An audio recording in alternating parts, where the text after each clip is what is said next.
السلام علیکم ورحمۃ اللہ وبرکاتہ۔ اعوذ باللہ من الشیطان الرجیم، بسم اللہ الرحمن الرحیم، اللہم صلی علی محمد وعلی آل محمد وبارک وسلم۔ میں نے گزشتہ کلاس میں اور اس سے گزشتہ کلاس میں یہ بات بتلائی تھی، میں دوبارہ دہرا دوں کہ دو اسماء یا دو سے زائد اسماء جب اکٹھے ہوتے ہیں تو عربی زبان میں اسے ایک مرکب کہا جاتا ہے۔ یہ مرکب دو طرح کے ہوتے ہیں۔ ایک مرکب وہ ہوتا ہے کہ جس میں ایک مکمل جملہ بن جایا کرتا ہے اور اس کا اردو زبان میں ترجمہ کیا جاتا ہے ہیں یا ہوں کے ساتھ، اللہ ایک ہے، قرآن، اللہ کی کتاب، اس طرح کے جو جملے ہوتے ہیں۔ کچھ مرکبات ایسے ہوتے ہیں دو یا دو سے زائد اسماء آپس میں ملتے تو ہیں لیکن اس کا مفہوم ابھی مکمل نہیں ہو رہا ہوتا۔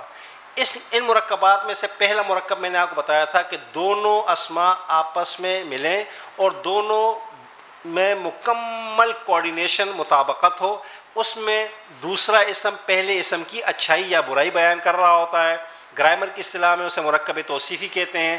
اس کا اردو ترجمہ الٹ کیا جاتا ہے اور پہچان کا طریقہ یہ ہوتا ہے کہ دونوں مرکبات میں مکمل کوآرڈینیشن ہوتی ہے، تذکیر و تانیث، مذکر مؤنث ہونے میں، واحد تثنیہ جمع ہونے میں، کامن ناؤن پراپر ناؤن ہونے میں، اور آخری حرف پر آنے والے اعراب میں مکمل کوآرڈینیشن ہوتی ہے۔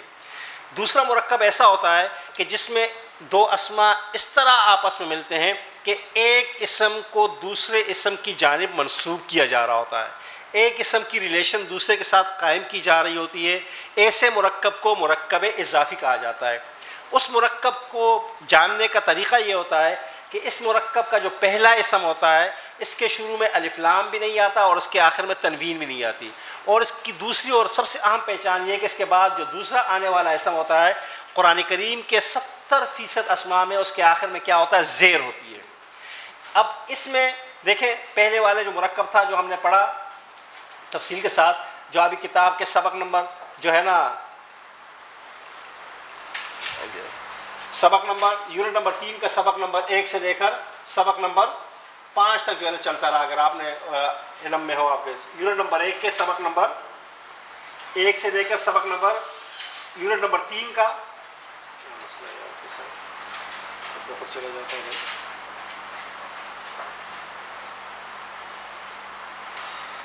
میں لے بھی آتا ہوں تاکہ آسانی ہو جائے آپ کے لیے جو ہے نا، اس لیے دیکھیں اس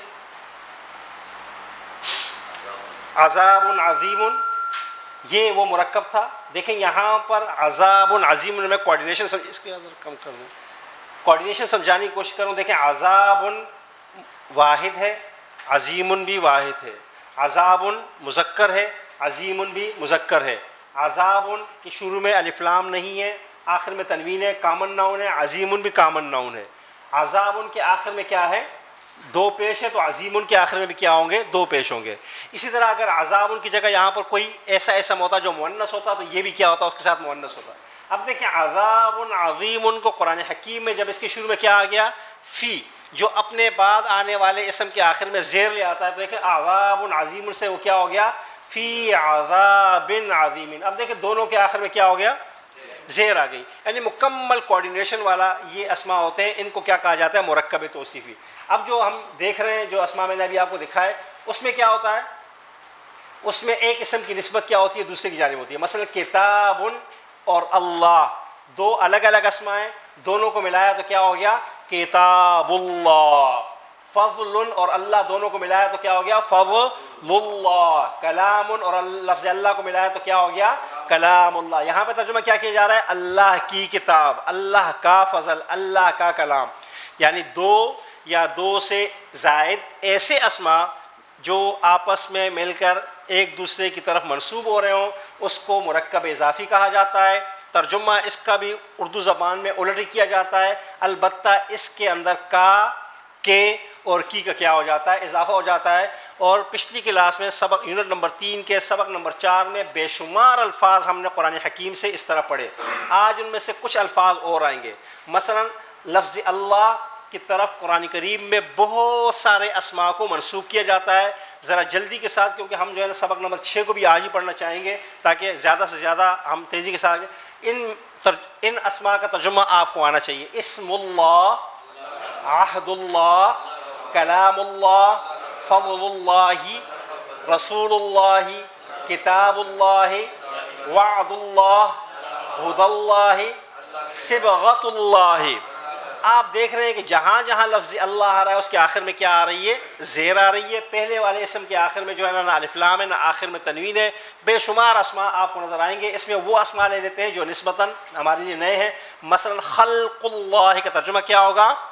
اللہ کی تخلیق۔ امر اللہ، خشیت اللہ، اور رضوان اللہ کا مطلب کیا ہوگا؟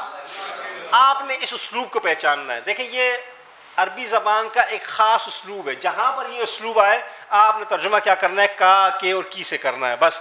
اور یہ متعین ہے کہ یہاں پر کیا ہوگا؟ پہلے والا اسم دوسرے والے کی جانب کیا ہوگا؟ منصوب ہو رہا ہوگا۔ یہ ہمیشہ کا اسلوب ہے۔ کچھ مثالیں اور لے لیتے ہیں۔ ارض اللہ کا ترجمہ تو آپ کو آتا ہی ہوگا نا جی۔ عذاب اللہ، لعنت اللہ، حزب اللہ، مقت اللہ۔ یہ آپ کی کتاب ہے، یہ غصب نہیں ہے، غضب ہے، ٹھیک ہے جی۔ یہ جو لفظ ہے یہاں پر ہونا چاہیے تھا۔ غضب اللہ کا مطلب کیا ہوگا؟ اللہ کا غضب۔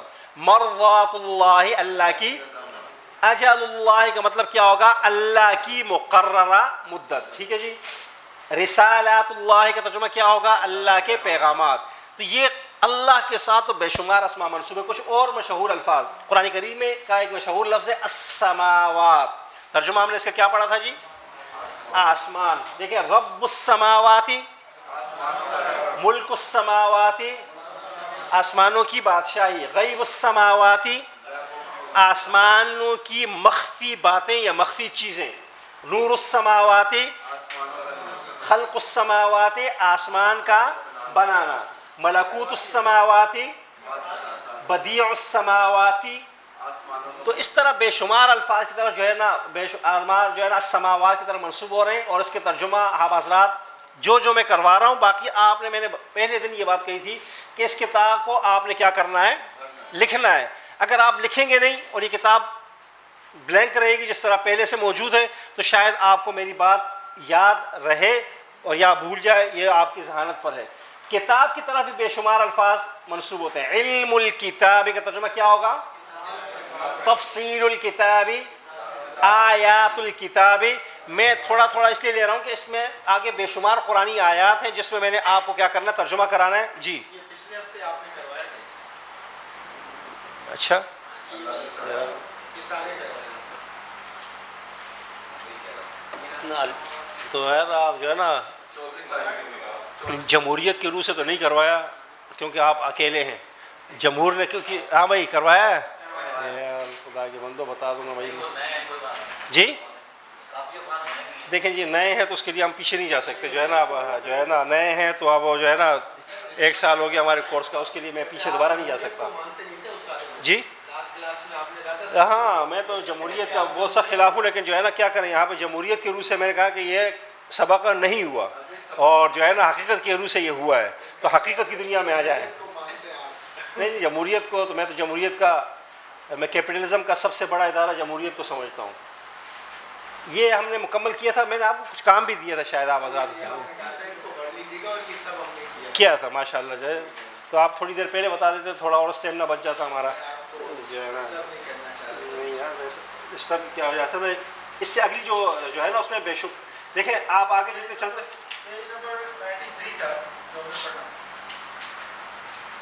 دیکھیں جی میرے پاس تو پیج نمبر نہیں ہوگا نا، میرے پاس جو ہے نا صرف کیا ہوگا، دیکھیں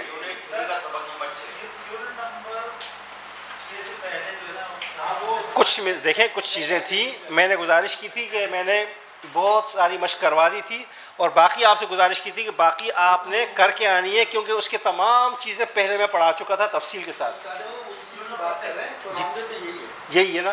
اب دیکھیں ہم نے اس سے قبل ایک سبق پڑھا ہے، فی، من، علی، الی، سب کو یاد ہے نا جی، اور یہ بتایا تھا کہ اس کے بعد آنے والے اسم کے آخر میں کیا ہوتی ہے؟ زیر ہوتی ہے۔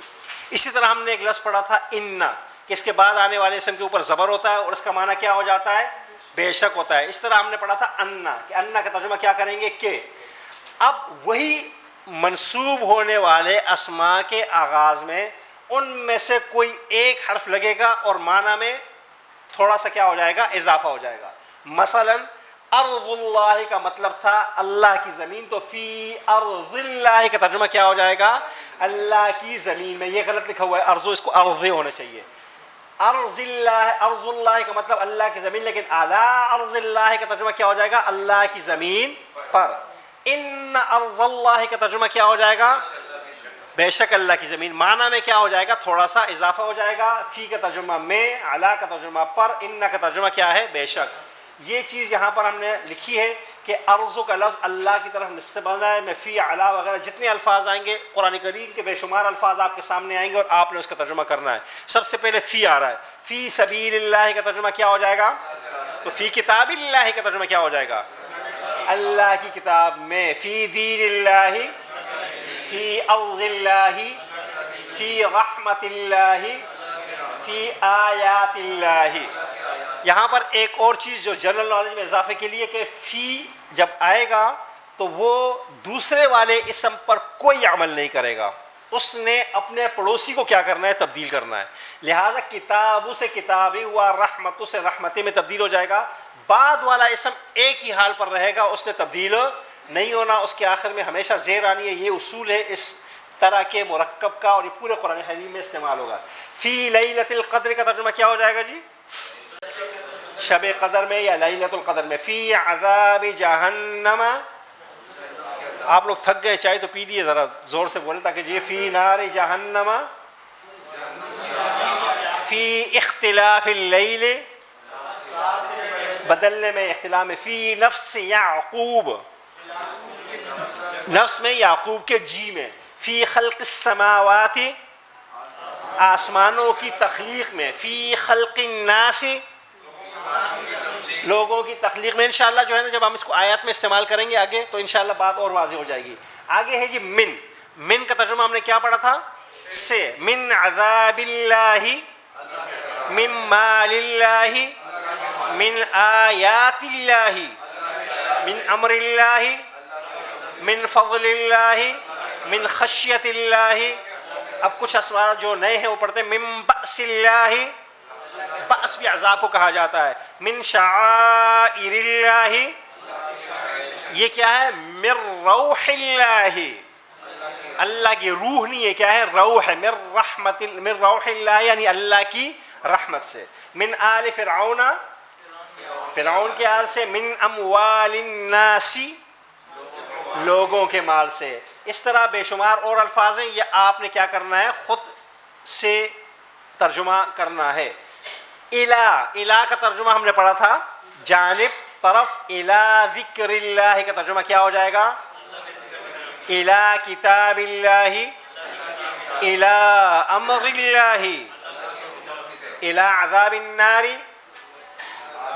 آگ کے عذاب کی طرف، فی الہ نار جہنم، جہنم کی طرف، الہ یوم القیامت، اور باقی الہ یوم البعث، بعثت کے دن کی جانب، الہ یوم الدین، قیامت کے دن کی طرف، الہ دار السلام، سلامتی کے گھر کی طرف۔ اس طرح بے شمار مثالیں اور ہیں، آپ حضرات اس کا ترجمہ کرتے چلے جائیے۔ علا کے معنی ہوتے ہیں پر، علا لسان داؤد کا ترجمہ کیا ہوگا؟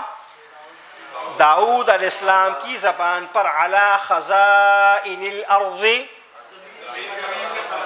علا رب العالمین، جہانوں کے رب پر ترجمہ کیا کریں گے؟ جہانوں کے رب پر۔ میں نے بتایا لفظ اس طرح ہوگا، ترجمہ انگریزی زبان والے طرز پہ کیا کریں گے؟ الٹا کریں گے۔ آگے چلیں جی، کچھ اور مثالیں بھی لے لیتے ہیں۔ اب ان آ گیا، ان ھدی اللہ، یقیناً اللہ کے ذکر، یقیناً اللہ کے ذکر کی طرف، جو ہے نا طرف یہاں نہیں ہونا چاہیے تھا۔ ان نصر اللہ کا ترجمہ کیا ہو جائے گا؟ یقیناً اللہ کی مدد۔ ان رحمت اللہ، ان وعد اللہ، ان حزب اللہ، ان حزب الشیطان، ان کید الشیطان، شیطان کی چال۔ ان مثل عیسیٰ، جی یقیناً بے شک بلا شبہ تاکید ہے, تحقیق, مختلف مترجمین نے مختلف لفظ استعمال کیا ہے, لیکن ہم آسانی کے لیے یقیناً کا لفظ استعمال کر رہے ہیں. اس کا ترجمہ بے شک بھی کیا جا سکتا ہے, تحقیق بھی ہوتا ہے, بلا شبہ بھی ہوتا ہے, تاکید ہے بھی کچھ حضرات کرتے ہیں اس کا ترجمہ, کچھ حضرات اس کا ترجمہ البتہ بھی کر رہے ہوتے ہیں. حضرت عبدالحق محدث دہلوی رحمہ اللہ نے البتہ ترجمہ کیا ہے. تو مطلب یہ ہے کہ ایک بات میں ذرا قوت پیدا کرنا ان سے مقصود ہے, بعد میں کیا ہو جائے. مثلا جو ہے نا محترم بھائی انکار کر رہے ہیں, میں نے کہا زید قائم, زید کھڑا ہے, ان نے کہا کہ نہیں زید کھڑا ہوا نہیں ہے. تو اب میں جب میں کہوں گا تو میں کہوں گا بے شک یا یقیناً زید کیا ہے, کھڑا ہے. تو اس وقت میں کیا کروں گا, ان کا لفظ استعمال کروں گا تاکہ بعد میں کیا آ جائے, تاکید آ جائے. جی ان مثلا ان قرآن الفجر, بے شک فجر کے وقت قرآن کا پڑھنا. باقی تمام جو ہے نا ان زلزلۃ الساعۃ. جی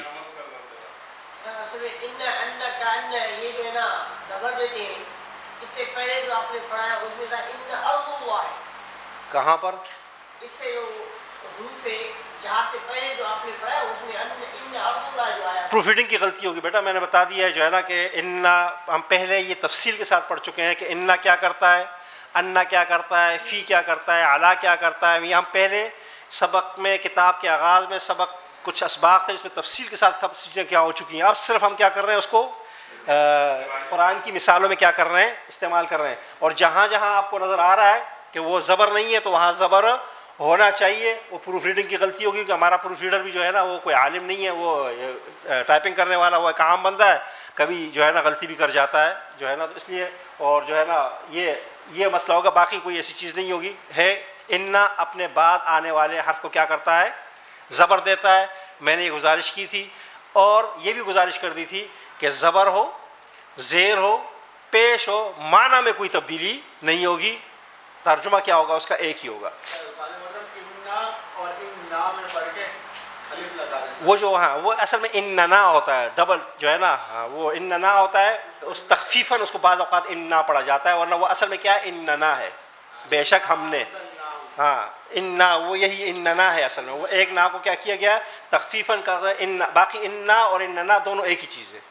اچھا جی, یا کا ترجمہ ہم پڑھ کر آئے ہیں جی, آپ یاد ہوگا آپ کو ترجمہ کیا پڑھا تھا اس کا ہم نے, یا اہل الکتاب یا اہل یثرب, نسبت سے بننے والے. اچھا یہ میں نے بتایا تھا کہ با, دیکھیں با قرآن حکیم کے اندر سب سے زیادہ استعمال ہونے والا حرف ہے جو اپنے بعد والے حرف کو زیر دیتا ہے, اور کثیر الاستعمال کے ساتھ ساتھ کثیر المعنی بھی بہت زیادہ ہے. سیاق و سباق کے بغیر آپ اس کا کوئی ایک معنی متعین نہیں کر سکتے. یہ بات سمجھ میں آ گئی جی, یعنی اگلے پچھلے جملے کو دیکھ کر ہی اس کا کوئی معنی کیا جائے گا, متعین کیا جائے گا. لیکن ہم نے آسانی کے لیے آپ کو بتایا تھا کہ عام طور پر یہ تین معنوں میں زیادہ استعمال ہوتا ہے, پر, سے اور کو. لیکن اس کا مطلب یہ نہیں ہے کہ ان تین ہی معنوں میں استعمال ہوتا ہے, بے شمار معنوں میں استعمال ہوتا ہے. اس کا تعلق سیاق و سباق سے ہوتا ہے کہ سیاق و سباق میں آپ نے کیا پڑھا. ایک اور بات جس کی میں وضاحت کر دوں, آپ حضرات جو ہے نا, مجھے انگریزی نہیں آتی لیکن میں آپ لوگوں کے ساتھ بیٹھ کے کچھ سیکھ چکا ہوں نا تھوڑی بہت انگریزی. اس انگریزی میں جو ہے نا میں نے یہ سیکھا ہے کہ جو ہے نا بعض اوقات جب ایک زبان کے الفاظ کا ترجمہ دوسرے الفاظ میں کیا جاتا ہے تو پریپوزیشن کا استعمال اس طرح ہوتا ہے کہ اس کا ترجمہ کیا جاتا ہے. یعنی انگریزی میں پریپوزیشن ہے تو اردو میں ترجمہ کرتے وقت بھی آپ پریپوزیشن کا ترجمہ کریں گے. بعض اوقات انگریزی میں تو کوئی حرف ہوگا لیکن اردو زبان میں اس کو ڈھالتے وقت آپ کو اس کا ترجمہ کرنے کی ضرورت نہیں ہوگی. اور بعض اوقات ایسے آپ کو جملے بھی ملیں گے جہاں پر انگریزی میں تو کوئی حرف استعمال نہیں ہو رہا ہوگا, کوئی لفظ, لیکن اردو زبان میں ڈھالنے کے لیے وہاں پر آپ کو کیا کرنا ہوگا, حرف کا استعمال کرنا ہوگا, تبھی آپ کا جملہ کیا ہوگا, وہ سمجھ میں آنے والا ہوگا, بات سمجھ میں آئے گی, ورنہ نہیں آئے گی. بالکل یہی حال ہماری عربی زبان کا ہے. یہ جو حروف ہیں بعض جگہ یہ حرف ایسے آتے ہیں کہ اس کا ترجمہ عربی زبان سے اردو زبان میں کیا جانا ضروری ہے.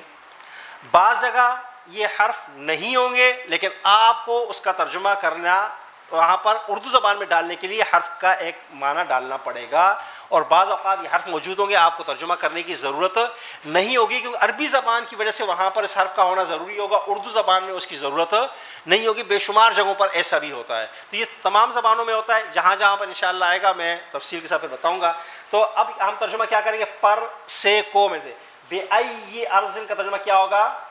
ای کا ترجمہ کون سی زمین پر، کون سی زمین پر۔ ایو کا لفظ پڑھا تھا ہم نے؟ نہیں پڑھا تھا، پڑھا تھا میرے خیال سے گزرا ہے۔ بے ای ذنب کا ترجمہ کیا کریں گے؟ کون سے جرم میں۔ فا کا ترجمہ تھوڑا اور بڑھ جائے گا تو فبی ای حدیث کون سی بات پر، فبی ای آلاء کون سی نعمتوں کو، بید اللہ اللہ کے ہاتھ میں۔ یہاں پہ ترجمہ کیا کیا جائے گا؟ اللہ کے ہاتھ میں۔ میں اس کی ایک مثال دے دوں آپ کو، دیکھیں قرآن کریم میں جو سورہ قریش تو آپ حضرات اکثر پڑھتے ہیں نا، اس کے آخر میں کیا ہے؟ الذی اطعمہم من جوع وآمنہم من خوف۔ اب من کا ترجمہ ہم نے کیا پڑھا؟ سے۔ اب ترجمہ کیجیے الذی جو اطعمہم تمہیں کھلاتا ہے، من جوع بھوک سے، وآمنہم من خوف اور امن دیتا ہے تمہیں خوف سے۔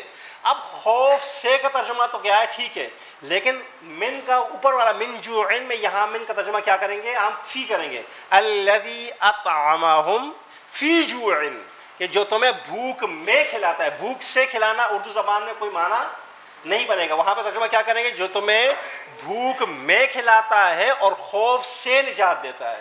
تو یہ عربی زبان میں ایسا ہوتا ہے کہ ایک حرف دوسرے حرف کی جگہ کیا ہو جاتا ہے؟ لفظ کوئی۔ اب عربی زبان کی اسلوب کے مطابق، عربی زبان کی فصاحت و بلاغت کے مطابق وہاں پر کیا استعمال ہونا چاہیے؟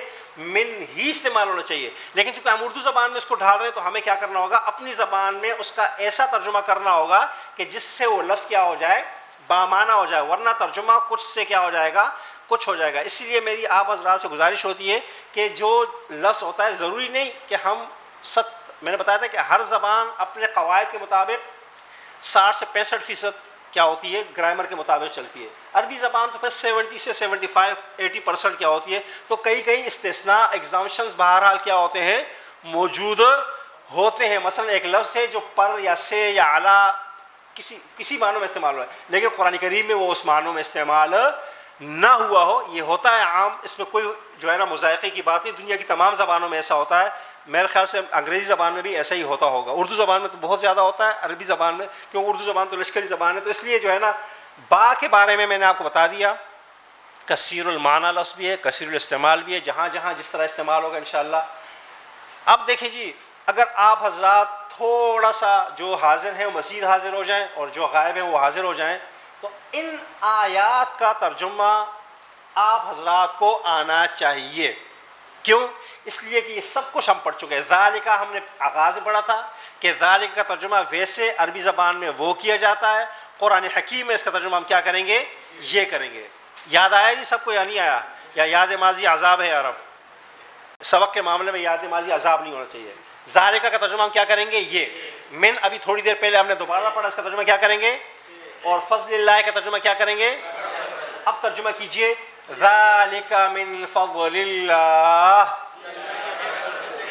اچھا یہ مکمل جملہ بن گیا، ٹھیک ہے، یہ اللہ کے فضل سے ہے، کیونکہ کئی مرکبات جب آپس میں اکٹھے ہو جاتے ہیں جملہ بن جاتا ہے۔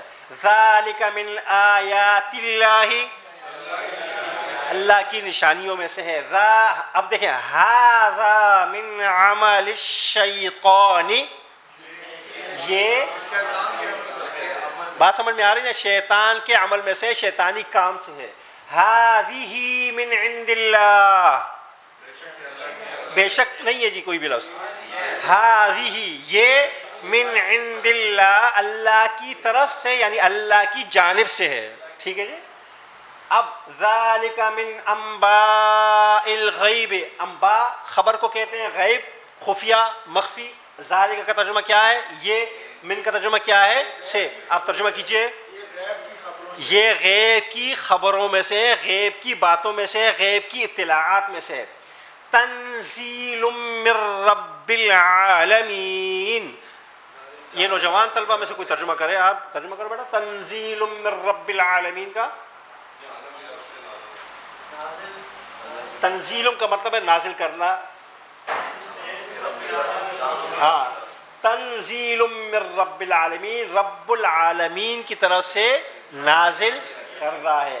یہ آیت جو ہم ذرا سامنے نہیں آ رہی، کتاب میں دیکھ لیجئے گا. اب آیا انا کا ترجمہ میں نے کیا بتایا تھا کہ ترجمہ تو اس کا بے شک ہی ہوگا، لیکن جب درمیان میں استعمال ہوتا ہے تو ترجمہ اس کا صرف کے کیا جاتا ہے. وَأَنَّ الْفَضْلَ بِيَدِ اللَّهِ، اور یقیناً فضل کس کیا ہے؟ اللہ کے ہاتھ میں ہے. یہاں پر ہے وَمِن قَوْمِ مُوسَىٰ أُمَّةٌ، اور موسیٰ علیہ السلام کی قوم سے امتن، ایک پوری امت تھی. قرآن کریم میں قوم موسیٰ امتن آیا، اور ایک جگہ ابراہیم علیہ السلام کے لیے پوری امت کا لفظ آیا. جس طرح ایک امت مسلم ہے تو یہاں ایک پوری امت کا لفظ ابراہیم علیہ السلام کے لیے بھی استعمال ہوا ہے. آگے چلیں جی. اب دیکھیں الفاظ بڑھتے چلے جا رہے ہیں، آیات بڑھتی چلی جا رہی ہیں، اور سلیش کا نشان صرف اس لیے دیا گیا ہے کہ آپ قرآن کریم کا بریک اپ کیجئے اور ترجمہ کیجئے. دیکھیں آپ حضرات، یہ تو بہت آسان آیت ہے، لیلۃ القدر خیر من الف شہر. اس کا ترجمہ تو سب کو آتا ہی ہوگا. لیلۃ القدر، شب قدر، خیر بہتر ہے، من الف شہر، 1000 مہینوں سے. یہی ترجمہ ہے نا. اس میں دیکھیں ان الصفا والمروہ، ترجمہ کیجئے من شعائر اللہ، اللہ کی نشانی. بریک اپ کیجئے تو آپ کو ترجمہ کرنا آ جائے گا. میں نے بتایا نا کہ اگر آپ کے سامنے ایک استاد الف لام میم سے لے کر اولئک هم المفلحون تک ایک سانس سے پڑھے اور آپ سے کہے پڑھو، تو آپ پڑھیں گے. کوئی جو ہے نا ایک آیت پڑھے گا، کوئی آدھی آیت پڑھے گا، کوئی دوسری آیت میں جا کے سانس ٹوٹ جائے گا، مکمل نہیں کریں گے اور آپ ڈر جائیں گے. بالکل ترجمہ کا بھی یہی انداز ہے. آپ الفاظ کو بریک اپ کریں، توڑیں، تو آپ کو آسان لگے گا ترجمہ کرنا. لیکن اگر آپ کہیں نا میں ان الصفا والمروہ من شعائر اللہ کا پورا ترجمہ ایک ساتھ کروں تو یہ مشکل ہے. لیکن آپ نے کیا کہ ان الصفا والمروہ کا ترجمہ الگ کیا، من شعائر اللہ کا ترجمہ الگ کیا، تو آپ کو بات سمجھ میں آ گیا. دونوں کو ملائیں گے تو آپ کو کیا ہو جائے گا؟ بات سمجھ میں آ جائے گی. دیکھیں اگلی مثال اور آسان. لخلق السماوات والارض، پہلے اس کا ترجمہ کیجئے. جی یہ لام زبر لا کا ترجمہ ہم نے کیا بتایا تھا؟ بے شک، یقیناً. اکبر من خلق الناس، زیادہ بڑا ہے، سب سے بڑا ہے. یا کیا ہے؟ من خلق الناس، لوگوں کی تخلیق سے. اب دونوں کو ترجمہ اکٹھا کریں گے تو اللہ تبارک فرماتے ہیں کہ یقیناً آسمان و زمین کی تخلیق تم جیسے انسانوں کی تخلیق سے کیا ہے؟ بہت بڑھ کر ہے.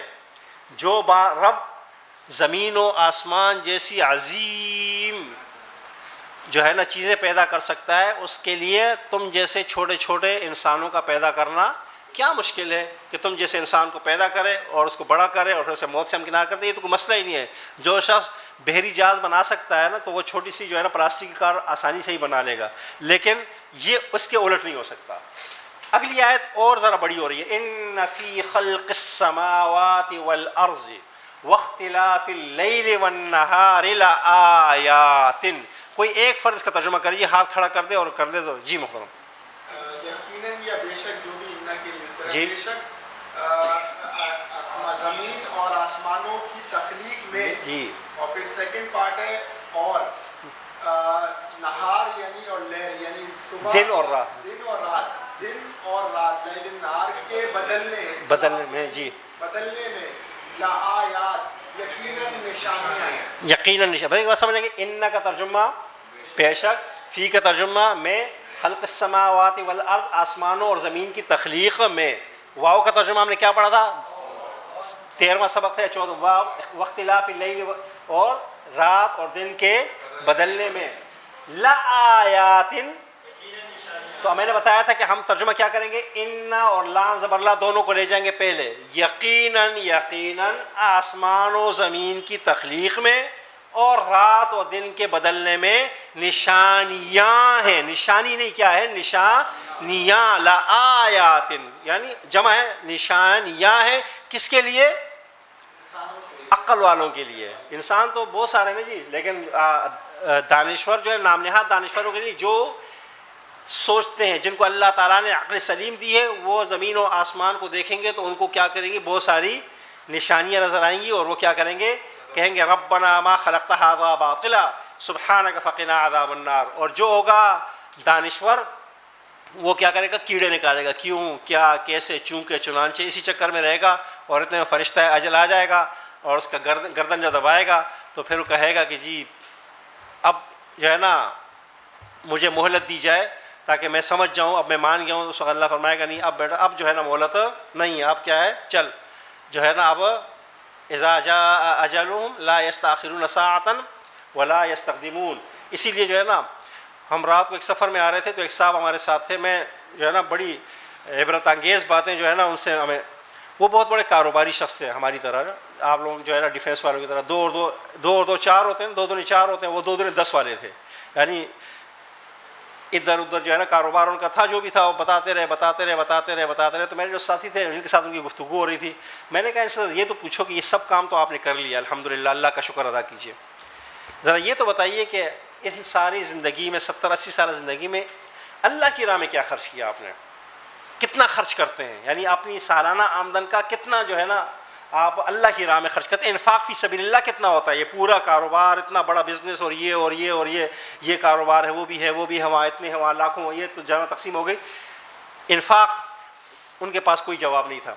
ان کا جواب یہ تھا کہ جی میں نے بیٹوں کو عمرہ کرایا, بیٹیوں کو حج کرایا, بیٹوں کو تعلیم دلوائی. میں نے کہا یہ تو آپ نے کوئی اللہ پہ احسان کیا, آپ نے, یہ تو آپ نے اپنی خواہشات پوری کی نا, بیٹے بھی پڑھ لیا, بیٹیوں نے بھی پڑھ لیا, عمرہ بھی کر لیا, حج بھی کر لیا. یا اگر آپ نے کوئی جو ہے نا میں 2.5 زکوٰۃ دیتا ہوں, میں نے کہا وہ تو ایسا ہے جیسے میں آپ کو 100 روپے دوں اور کوئی یار 2.5 روپے مجھے واپس دے دو, تو آپ کا تو احسان ہی ہوگا نا, ٹھیک ہے 100 دے رہا ہے اور جو ہے نا 2.5 مانگ رہا ہے, تو باقی 97 تو مجھے دے رہا ہے نا, تو 2.5 روپے تو آپ دے دیں گے مجھے.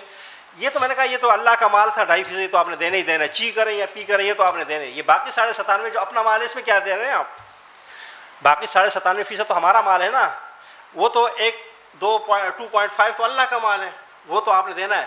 باقی 97.5 یہ آپ کا مال ہے جس کو آپ نے کیا کرنا ہے, اپنے تصرف میں لانا ہے. اب آپ اس کو جس طرح تصرف میں چاہیں, اللہ کی راہ میں چاہیں یا کسی اور راہ میں چاہیں, یہ آپ کی مرضی ہے, اختیار ہے آپ کا. دینا چاہیں تب بھی اختیار ہے, نہ دینا چاہیں تب بھی اختیار ہے. اب یہاں پر آ کر امتحان ہوتا ہے کہ اس 97.5 میں سے کتنا جو ہے نا کہاں خرچ ہو رہا ہے. اور حضرت علی رضی اللہ تعالیٰ عنہ کا ایک قول ہے کہ حلال مال اگر جتنا کمائیں گے, کمانے میں کوئی قباحت نہیں ہے, کوئی گناہ نہیں ہے, لیکن حساب دینا پڑے گا. اور حرام کمائیں گے تو عذاب ہوگا. یہ بات ہوتی ہے نا, حرام کمائیں گے تو کیا ہوگا, عذاب. حلال کمائیں گے تو حساب تو دینا پڑے گا.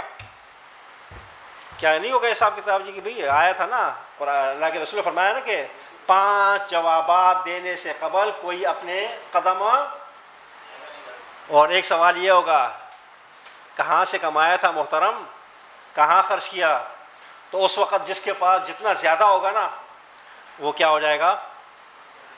دیکھیں نا میرے پاس آئیں گے, میرے کو اللہ میاں جو ہے نا تھوڑی سی تنخواہ دی, وہ ختم ہو گیا, اللہ خیر سے بچوں پہ خرچ ہوتا رہا اور کچھ تھا ہی نہیں. اور جس کے پاس ہوں گے کروڑوں, تو آپ گھر میں بھی حساب کتاب کرتے ہوں گے نا, جو زکوٰۃ دیتا ہوگا نا وہ جو کروڑوں پہ, تو ادھر ادھر پتہ نہیں دماغ خراب ہو جاتا ہوگا, اتنے وہاں اتنے وہاں اتنے وہاں, حساب کتاب دیتی کام ہو جائے گا. تو اس لیے وہ جو میں نے آپ لوگوں کو مثال ایک دی تھی نا کہ نان بھائی کی دکان والی, یاد ہے آپ کو نہیں, کہ نان بھائی کی دکان پہ استاد نے بچے اپنے شاگردوں کو 1000 روپے دیے, بیٹا جاؤ جو ہے نا کھا پی کر آ جانا, استعمال کرو, 1 ہفتے بعد پوچھوں گا, 1 ہفتے بعد نان بھائی کی دکان پہ آنا. جب آئے تو استاد نے پوچھا بھائی وہ 1000 روپے جو دیے تھے, تو ایک کو 1000 دیے, ایک کو 900 دیے, ایک کو 800 دیے, کسی کو جو ہے نا اس طرح 10 بچوں میں تقسیم کیے تھے, تو آخری والے کو 100 ملے. تو اب جب 1000 والا چڑھا تو اس کو تو جو ہے نا نیچے سے پاؤں گرم, اوپر سے جو ہے بتانا بھی ہے کہ 1000 روپے کہاں خرچ کیے, ادھر وہاں, پھر وہ نیچے پاؤں بھی جل رہے ہیں. تو اب کیا کیا جواب دیتا جو ہے نا, کافی ٹائم لگا. آہستہ آہستہ جو 100 والا تھا اس نے کہا استاد جی چڑھا برگر جو ہے نا 200 روپے کا آتا ہے, 100 روپے جیب سے ملا کے 200 روپے کا برگر لیا تھا, کھایا تھا, باقی اللہ خیر سے چھلانگ لگائی, وہ نیچے اتر گیا. تو جو صحیح 100 روپے سے کہا 100 روپے صحیح, آپ نے 100 روپے دیے تھے, 100 روپے جیب سے ملا کے برگر کھایا جی, اور چھلانگ لگائی, وہ کیا ہو گیا, نیچے اتر گیا.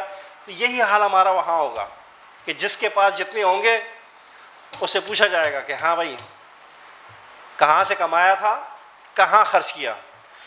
اور اگر اللہ کی راہ میں خرچ کیا ہوگا تو بڑے اطمینان سے کیا کر دے گا. ورنہ قرآن نے تو ذکر کیا, اللہ کے رسول نے فرمایا کہ کوئی ٹخنوں تک, کوئی گھٹنوں تک اور کوئی اس سے اوپر تک جو ہے نا پسینوں میں ڈوبے ہوگا, اور ہر شخص اپنے اعمال کے حساب سے کیا ہوگا, پریشان ہوگا. جس کے اعمال صاف ہوں گے, جس کا نام اعمال جو ہے نا کھلے ہوں گے, واضح ہوں گے, اس کو کوئی پریشانی نہیں ہوگی.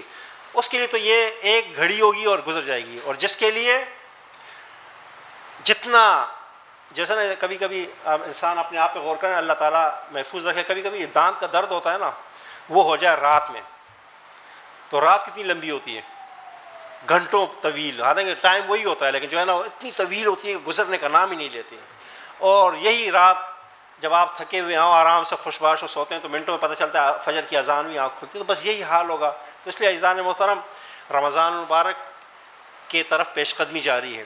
رجب کا چاند نظر آ گیا ہے. اللہ کے رسول صلی اللہ علیہ وسلم جب رجب کا چاند نظر آتا تو صحابہ اکرام دعائیں کرتے, اللہم بارک لنا فی رجب و شعبان و بلغنا رمضان. تو پچھلا رمضان ہم کووڈ کی وجہ سے انتہائی اس میں ہم نے گزارا ہے, نہ عبادات صحیح طریقے سے کر سکے, نہ معاملات صحیح طریقے سے ہو سکے, یعنی بہت سارے مسائل تھے. اللہ تبارک و تعالیٰ نے ہمیں اپنی زندگی میں ایک بار پھر رمضان المبارک کے قریب کر دیا. تو ایک تو دعا کرنی چاہیے کہ اللہ تعالیٰ میں رمضان المبارک کی مبارک ساعتوں سے مستفید ہونے کی توفیق عطا فرمائے. دوسری بات یہ ہوتی ہے عزیزان محترم کہ ہم پلاننگ اس وقت کرتے ہیں جب رمضان کا مہینہ سر پہ آ جاتا ہے, پھر نہ پلاننگ ہوتی ہے نہ ہوتا ہے, اور رمضان کا مہینہ بھی ایسے گزر جاتا ہے. ہمیں ابھی سے پلاننگ کرنی ہوگی, ابھی سے طے کرنا ہوگا کہ رمضان المبارک کے اندر وہ کون کون سے کام ہیں جو میں رمضان المبارک سے پہلے کر لوں تو میری عبادات میں, میرے معاملات میں کسی قسم کا فرق نہیں آئے گا. ان کاموں کو, آفس کے کام بھی ہوتے ہیں, گھر کے کام بھی ہوتے ہیں, ان کو کیا کر لیجئے, پہلے کر لیجئے, تاکہ رمضان المبارک میں آپ یکسوئی کے ساتھ عبادات کر سکیں. بڑی معذرت کے ساتھ کہ ہمارے ملک میں خاص کر جو ہے نا, ہمارے ہاں رمضان المبارک کا مہینہ سونے کا مہینہ قرار دیا جاتا ہے. سحری کرتے ہیں, گلو کھاتے ہیں, یہاں تک کھاتے ہیں, اس کے بعد ڈکاریں آتی ہیں, سوتے رہتے ہیں, دوپہر کو اٹھتے ہیں, اس کے بعد پھر سو جاتے ہیں, جو ہے نا شام میں اٹھتے ہیں, اور جو ہے نا, تو یہ رمضان المبارک کا مہینہ تو اس لیے نہیں آتا, یہ تو رحمتوں اور برکتوں کا موسم بہار ہے. لہٰذا کوشش کرنی چاہیے کہ رمضان المبارک میں جتنا زیادہ سے زیادہ وقت جاگ کر اللہ کی عبادت میں گزار سکیں, اور اگر موقع ہو, وسائل بھی ہوں, وقت بھی ہو, تو زیادہ سے زیادہ وقت مسجد میں گزارا جائے تو یہ کیا ہوگا, زیادہ بہتر ہوگا. فجر کے بعد, اور تعین کر لیں کہ فجر کے نماز کے بعد میں نے یہ کرنا ہے, ظہر کی نماز کے بعد یہ کرنا ہے, عصر کی نماز کے بعد ایک پورا پلان بنائیں کہ میں نے مطالعہ قرآن اس ٹائم کرنا ہے, حدیث کا مطالعہ اس ٹائم کرنا ہے, سیرت کا مطالعہ اس ٹائم کرنا ہے. اور کم از کم, میں بہت زیادہ نہیں کہہ رہا, پورے رمضان المبارک میں ایک پارہ سمجھ کر پڑھ لیں. ایک پارہ پڑھیں, لیکن کیا پڑھیں, اس کو سمجھ کر پڑھ لیں. وہ اس 30, 32 اور 40 جو قرآن آپ ختم کر رہے ہوتے ہیں نا بغیر سوچے سمجھے, اس سے آپ کے لیے بہتر ہوگا. کوئی ایک آیت, کوئی ایک لفظ آپ کو کلک کر گیا, آپ کے دل کی دنیا بدل جائے گی, اور یقیناً کتاب انقلاب آپ کو کہیں سے کہیں پہنچا دے گا. لیکن بے سوچے سمجھے پڑھے, آپ پڑھتے تو چلے جائیں گے لیکن سمجھ ہی نہیں آئے گا, تو کیا فائدہ ہوگا اس کا, جو ہے نا وہ آپ کو کیوں تبدیل کرے گا. اس لیے عزیزان محترم ابھی سے پلاننگ کر لیجئے کہ رمضان کا مہینہ آ رہا ہے, اور ہم یہ چیزیں کریں گے انشاءاللہ, اور اس کی تیاری شروع کر دیں. اور شادیوں کے لیے جو ہے نا, میری بہنیں بھی بیٹھی ہیں کہ بیٹی اور یا بیٹی کی شادی ہو تو 1 سال پہلے سے کیا ہوتی ہے, اکثر لوگ جو ہے نا پوچھتے ہیں کہ جی بیٹی کی شادی ہے, پوچھتے ہیں کب ہو رہی ہے, تو اگلے سال کی تاریخ بتاتے ہیں. تیاریاں ابھی سے شروع ہوتی ہیں. تو یہ تو ہمارا ایک ایونٹ ہوتا ہے, دنیاوی ایونٹ, اور یہ تو ایسا مہینہ ہے کہ جو ہے نا جس میں اللہ کی رحمت جوش میں ہوتی ہے, رحمتیں سمیٹنے کا مہینہ ہے. ایسا نہ ہو کہ یہ رمضان المبارک بھی سابقہ رمضانوں کی طرح گزر جائے, اور آخر میں اور آپ پھر کیا ہوں, خالی دامن کھڑے ہوں اور کچھ پلے نہ ہو. تو اس کے لیے منصوبہ بندی کی ضرورت ہے, پلاننگ کی. یہ عربی جو ہے نا انگریزی زبان والے ایک مقولہ کہتے ہیں کہ اگر آپ کسی کام کے کرنے کی یا کامیابی کی پلاننگ نہیں کر رہے تو ناکامی کی پلاننگ خود بخود ہو رہی ہے. ایک بندہ صبح اٹھ کر کمانے کھانے کی پلاننگ نہیں کرتا, منصوبہ بندی نہیں کرتا, تو دوسری پلاننگ ہو رہی ہے کہ وہ بھوکا رہے گا, اس کو کھانے کو نہیں ملے گا. یہ پلاننگ خود بخود ہو رہی ہے. لہٰذا اگر ہم یہ نہیں کر رہے تو وہ کام خود ہو رہا ہے. تو اس لیے کوشش کریں کہ ہم زیادہ سے زیادہ دیکھیں. جی کچھ اور آیات لے لیتے ہیں. الحمدللہ ترجمہ کیا ہوگا, تمام تعریفیں. اس کے بعد فاطر السماوات والارض, آسمانوں اور زمین کا پیدا کرنے والا. اگلی آیت تھوڑی سی اور, افی اللہ شک فاطر السماوات والارض. حمزہ کا ترجمہ کیا, کیا فی اللہ تم اللہ میں یعنی اللہ کے بارے میں شک میں ہو؟ فاطر السماوات والارض، زمین و آسمانوں کا پیدا کرنے والا ہے. ولیکن عذاب اللہ شدید، یہ تو لیکن عربی زبان کا لفظ ہے، لیکن اردو زبان میں اس کا ترجمہ لیکن کیا جاتا ہے، بالکل اسی معنی میں استعمال بھی ہوتا ہے. ترجمہ کیجئے ولیکن عذاب اللہ شدید، لیکن اللہ کا عذاب کیا ہے؟ سخت ہے. یہ سورہ حج کی پہلی آیت کا آخری حصہ ہے جس میں فرمایا کہ قیامت کی گھڑیاں کیا ہوں گی؟ ان زلزلۃ الساعۃ شیء عظیم، بہت بڑی چیز. یوم ترونها تذهل كل مرضعة عما ارضعت وتضع كل ذات حمل حملها وترى الناس سكارى وما هم بسكارى ولكن عذاب الله شدید. آگے چلتے ہیں جی. اب دیکھیں ان کے ساتھ لام زبر لا اکثر و بیشتر آیات میں استعمال ہوتا ہے. اب ترجمہ کرنے کی جہاں جائے، ان رحمت اللہ قریب، ترجمہ کیجئے. اگر آپ کو یاد ہو تو سبق نمبر 11 یا 12 میں تنوین والا سبق جب تھا، اس میں بتایا تھا کہ تنوین کا ایک ترجمہ ہے کیا جاتا ہے، اور یہ عموماً اس وقت کیا جاتا ہے جب یہ جملے کے آخر میں ہو. یاد آیا کچھ؟ تنوین کا ایک ترجمہ مطلب کوئی یا ایک، اور ایک ترجمہ ہے کیا جاتا ہے عموماً اس وقت جب یہ جملے کے کیا ہو؟ آخر میں ہو. تو یہاں جی کتاب ہے. یاد آیا جی کچھ؟ جی یہ وہی والا تنوین ہے جی. اب دیکھیں ان وعد اللہ حق، ان بعض الظن اثم، بعض گمان، ظن کہتے ہیں گمان کو، بعض الظن بعض گمان کیا ہے؟ اثم گناہ. بعض گمان یا کچھ گمان یا چند گمان کیا ہے؟ یہ کیا ہے؟ گناہ ہے. اب آیت اور ایکسٹینڈ، ان مثل عیسیٰ عند اللہ کمثل آدم، بے شک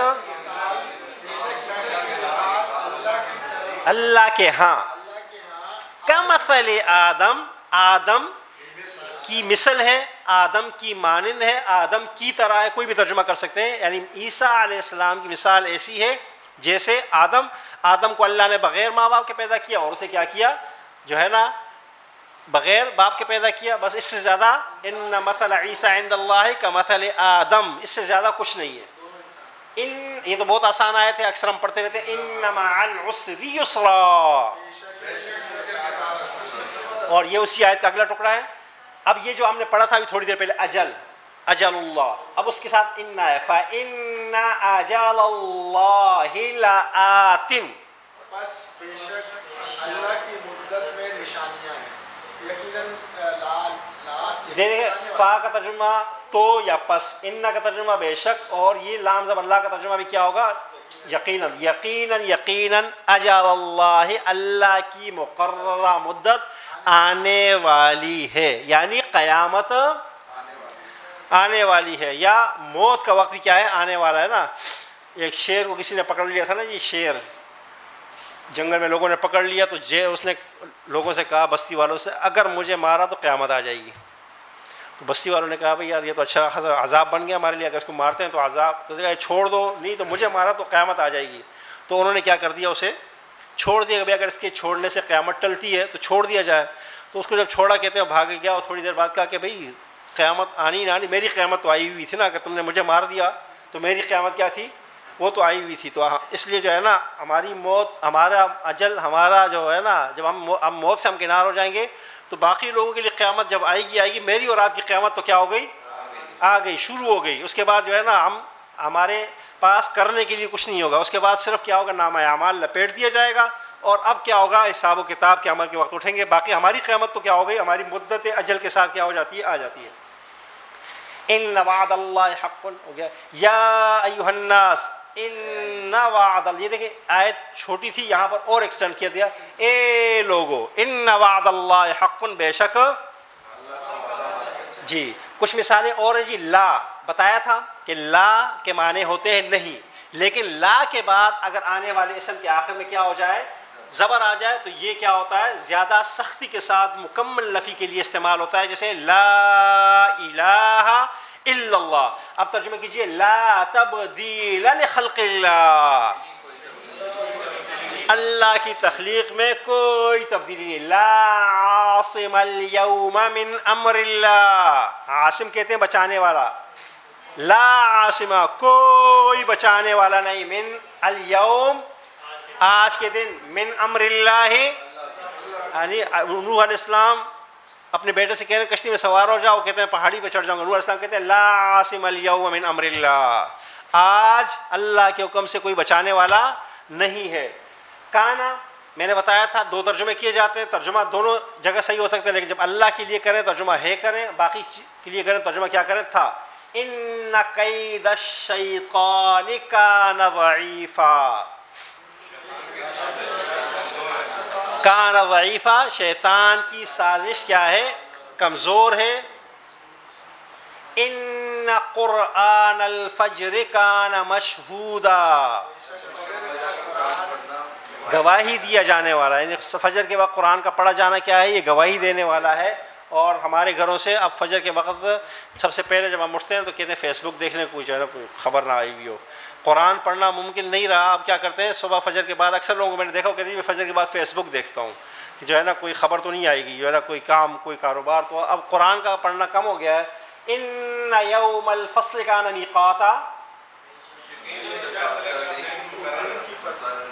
ان قارون کان من قوم موسیٰ، قوم میں سے تھا۔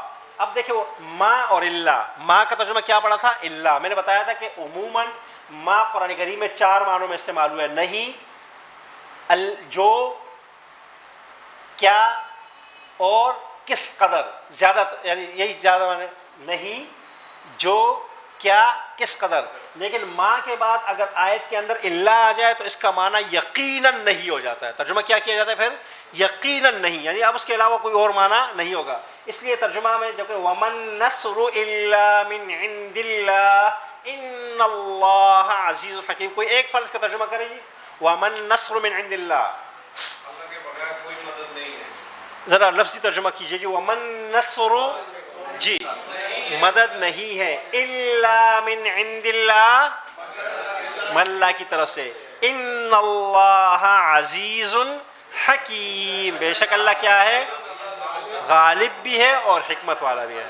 اب دیکھیں ما کا ترجمہ نہیں کریں گے تو اللہ کا ترجمہ مگر کرنا، ہم نے کہا نا اللہ کا ترجمہ مگر بتایا تھا نا، ترجمہ کر پائیں گے، لیکن اگر نہیں کر پائیں گے اس کو پازیٹیو جملے میں لے جائیں گے تو یہ محاورتاً تو پازیٹیو جملے میں یہ مدد اللہ کے علاوہ کسی اور کی طرف سے نہیں ہے، یا مدد اللہ ہی کی طرف سے، تب بھی ترجمہ محاورتاً تو ہو جائے گا لیکن لفظی ترجمہ اس کا نہیں ہو پائے گا۔ وَمَن نَصْرُ مِنْ عِنْدِ اللَّهِ الْعَزِيزِ الْحَكِيمِ، یہ اسی طرح کا جملہ ہے اگلی آیت میں۔ اب دیکھیں لفظ اور اس کی خاصیت سے بننے والے قطعوں اور آیات کا ترجمہ کیا تھا، اگلے 3 اسباق میں لفظ اور اس کے دوسرے لفظ نسبت سے بننے والے قرآنی قطعوں اور جملوں کو سمجھا تھا۔ درج ذیل قرآنی جملوں میں آیات، نسبت اور خاصیت دونوں سے مل کر بنی ہے، لہٰذا آپ انہیں خود سمجھتے ہوئے کیا کریں گے۔ دیکھیں یہاں پر کیا ہوا کہ آیات الکتاب میں آیات کو کتاب کی طرف منسوب کیا گیا، یہ ہم نے پڑھا سبق نمبر 4، 5 اور 6۔ الکتاب، اس کو چھوڑ دی، الکتاب الحکیم، یہ ہم نے یونٹ نمبر 3 کے سبق نمبر پڑھا 1، 2 اور 3 میں۔ یہاں پر یہ حکیم اس کتاب کی صفت، کتابی کیا ہے؟ صفت ہے، حکیم اس کتابی کیا ہے؟ صفت ہے۔ اور آیات الکتاب یہ ایک الگ مرکب ہے اور کتاب الحکیم کیا ہے؟ ایک الگ مرکب ہے، یعنی 2 مرکبات کو ایک ہی جگہ کیا کر دیا گیا؟ اکٹھا کر دیا گیا ہے، اور ساتھ کیا لگا دیا گیا ہے؟ تل کا لگا دیا گیا۔ اب ترجمہ کیجئے، تلک آیات الکتاب الحکیم، حکمت والی کتاب، جی حکمت والی کتاب کی نشانیاں نہیں ہوگی جی، نشانی تو اس وقت ہوگی یہاں پر زمین و آسمان کا ذکر ہو، سورج کا ذکر ہو، یہاں پر کیا کریں؟ یہ حکمت والی کتاب کی آیات ہیں، کیونکہ کتاب کی یہاں پر آیات کی ترجمہ کریں گے۔ الف لام را، یہ اسی طرح کی آیت، تلک آیات القرآن، یہاں سب جگہ آیات کا ترجمہ کیا ہوگا جی؟ قرآن کی آیت۔ میں نے بتایا تھا کہ آیات کا لفظ احکام، قرآن کی آیت اور نشانیاں تینوں معنوں میں زیادہ استعمال ہوتا ہے، لیکن سیاق و سباق سے تعین کرنا ہوگا۔ یہاں پہ چونکہ جو ہے نا، اب ان زلزلۃ الساعۃ شیء عظیم، بہت بڑی چیز۔ دیکھیں اب دیکھیں زلزلۃ الساعۃ نسبت والا مرکب ہے، اور شیء عظیم میں کیا کیا جا رہا ہے؟ ایک دوسرے کی کیا بیان کی جا رہی ہے؟ صفت بیان کی جا رہی ہے۔ وَكَانَ ذَلِكَ عِنْدَ اللَّهِ فَوْزًا عَظِيمًا. وَكَانَ ذَلِكَ اور ہے یہ عند اللہ اللہ کے ہاں فوزًا عظیما بڑی کامیابی. وَكَانَ ذَلِكَ عِنْدَ اللَّهِ فَوْزًا عَظِيمًا اور اللہ کے ہاں یہ کیا ہے؟ بڑی کامیابی ہے. میری آپ سے گزارش ہوگی یہ چند آیات اور ہیں جو آپ دیکھیں، بلکہ اسی سلائیڈ ہے، اس کو آپ کر لیجئے گا. اس کے بعد قرآن کریم کے کچھ الفاظ ہم اور پڑھیں گے. کتنے اسباق رہتے ہیں اس کتاب میں جی؟ 10 تک ہے 4 ہے 3 7 8. تو اس کے بعد جو اسباق ہیں مختصر بھی ہیں. انشاءاللہ اگلی کلاس میں ہم اس کو مکمل کریں گے. اور اس کے بعد ہم ایک سبق پڑھیں گے جس کو ہم ضمائر کا سبق کہتے ہیں. ضمائر پروناؤنز، میں اس کی صرف وضاحت کر دوں، بلکہ ہم اگلی کلاس میں یہ بھی پڑھیں گے اور پروناؤن کا میں آپ کو تعارف کرا دوں گا تاکہ ایک آدھ کلاس میں آپ سے دہرا رہے ہیں. دنیا کی تمام زبانوں میں پروناؤن کا استعمال ایک عام سی بات ہے. قرآن کریم میں پروناؤن کا استعمال بکثرت ہوا ہے. اگر ہم عام طور پہ کسی سے سوال کریں کہ قرآن کریم میں آیات کی تعداد کیا ہے تو جواب ملتا ہے کہ 6666 آیتیں. یہ عام سی بات ہے، لوگوں میں معروف ہے. پروناؤن کا استعمال قرآن کریم میں ہوا ہے 14,500 کچھ مرتبہ، یعنی 14,500 مرتبہ پروناؤن کا استعمال ہوا ہے. اگر ریشو نسبت دیکھیں تو ہر آیت میں 2 سے زائد مرتبہ قرآن کریم میں کیا استعمال ہوا ہے؟ پروناؤن کا استعمال ہوا ہے. اس پروناؤن کے استعمال سے دیکھیں کسی بھی پروناؤن میں کسی ناؤن کا ذکر کیا ہوتا ہے؟ پوشیدہ ہوتا ہے. اگر آپ نے پروناؤن کے پیچھے والے ناؤن کو پہچان لیا تو ترجمہ کرنا آسان، نہیں پہچانا تو ترجمہ کرنا کیا ہو جائے گا؟ غلط ہو جائے گا. تو انشاءاللہ اگلی کلاس میں ہم قرآن کریم میں 2 طرح کے پروناؤن استعمال ہوتے ہیں. ایک کو کہا جاتا ہے ضمائر منفصلہ سیپریٹ پروناؤن، دوسرے کو کہا جاتا ہے ضمائر متصلہ اٹیچ پروناؤن. تو ہم دونوں پروناؤنس کو جو ہے نا کچھ اس میں 6 پروناؤنس الگ کر کے ہم یاد کریں گے، دہرائیں گے آسانی کے ساتھ. کوئی یعنی گھر کا کام نہیں ہوگا، یہیں پر انشاءاللہ میں یاد ہو جائے گا. اس کے بعد جو ہماری اس کتاب کا اگلا حصہ ہے، دوسرا حصہ دوم جو یونٹ نمبر 4 ہے، وہ سارا کا سارا پروناؤن پر مشتمل ہے. پورا پروناؤن یعنی قرآن کریم کے میں نے بتایا نا کہ 14,000 سے زائد ضمائر ہیں. تو تقریباً آپ سمجھ لیں کہ جو ہے نا ہم نے اس میں 8 سے 9,000 ضمائر کو کیا کیا ہے؟ اکٹھا کیا ہے تاکہ آپ سارے ضمائر کا ترجمہ کریں، ان کا معنی آپ کو آ جائے ضمائر کا. جب آپ کو ضمائر کا ترجمہ آ گیا تو نصف سے زیادہ قرآن کا ترجمہ صرف ضمائر سے کیا ہوتا ہے؟ حل ہو جاتا ہے اور ترجمہ انشاءاللہ آ جاتا ہے. تو انشاءاللہ مجھے اللہ کی ذات سے مکمل یقین ہے، اللہ کی ذات پر، کہ جو ہے نا انشاءاللہ اس مرتبہ جب ہم قرآن کریم کو سنیں گے لیکن یہ ضروری ہے کہ سننے والا سنانے والا کوئی جو ہے نا امریکن انجن نہ ہو. تو پھر تو بات، اگر امریکن انجن ہو تو وہ کسی کو سمجھ نہیں، اس کو بھی نہیں سمجھ آ رہی ہوتی جو پڑھ رہا ہوتا ہے. تو اس لیے جو ہے نا کوئی امریکن انجن نہ ہو، کوئی قرآن کو پڑھنے والا ہو جو تراویح، یعنی وہ نہ ہو نا کہ 40 کیا 1 گھنٹے میں پڑھتے ہیں، 1 گھنٹے میں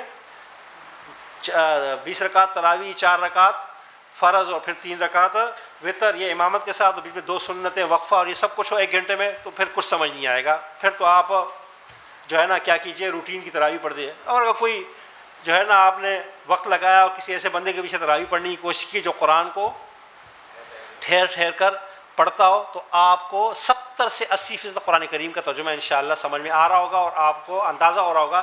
کیونکہ ساری جو ہم نے 500 کے قریب 11 اسباق میں 500 کے قریب اسماء آپ کو کیا کیے تھے؟ دہرائے تھے. یہ آپ کے دماغ کی پرماننٹ میموری میں بیٹھے ہوئے ہیں. پھر ان کو ہم نے آپس سے ملایا تھا، اتنی دفعہ دہرایا ہے ان الفاظ کو ہم نے کہ وہ آپ کے دماغ کے اندر کیا ہے؟ بہرحال موجود ہیں. جیسے جیسے قرآن کریم پڑھتا چلا جائے گا آپ کو سمجھ آتی چلی جائے گی. البتہ یہ کوشش کیجئے کہ جہاں پر جو آئے، جس جگہ آپ کو محسوس ہو کہ یار یہاں بات سمجھ میں نہیں آئی، گھر آ کر اس جگہ کو کھولیے، پڑھیے، دیکھیے، تو آپ کو وہ بھی سمجھ میں آ جائے گی. اور مجھے انشاءاللہ یقین ہے کہ آپ کو 70 سے ہم پروناؤنس کو بہت تیزی کے ساتھ لے کے چلیں گے تاکہ رمضان المبارک سے پہلے ہم دوسری کتاب کو ختم کر لیں. یونٹ نمبر 5 پڑھنے کے بعد 50% قرآن حکیم کا ترجمہ آپ حضرات خود کریں گے. 50% قرآن حکیم کا، سوائے فعل کے، کیونکہ فعل ہمارا ایسا ہے کہ وہ اگلے اس میں ہم انشاءاللہ جو ہے نا 6 اور 7ویں یونٹ میں جاتا ہے. فعل کو آپ اگر نہ پہچانیں وہ بہت آسان ہے، ایک کلاس میں سمجھا دیا جا سکتا ہے. لیکن قرآن حکیم سارا کا سارا اسماء سے ہے. اسماء ادھر مرکب ہونا، الگ ہونا، اس سے پھر ان لگنا، فی لگنا، علا لگنا، سارا کا سارا قرآن کیا ہے؟ اسی طرح ہے. اور انشاءاللہ آپ کو ترجمہ کرنے آئے گا، لیکن بشرطے کہ آپ حضرات جو ہے نا تھوڑی محنت بھی کریں. اور یہ بات تو ضروری ہے کہ کھانا کھانے کے لیے بھی محنت کرنی ہوتی ہے، تو پڑھنے کے لیے سے زیادہ محنت کی ضرورت ہوگی۔ یہیں پر اپنی بات ختم کرتے ہیں۔ سبحانک اللہم و بحمدک، نشہد ان لا الہ الا انت، نستغفرک و نتوب الیک۔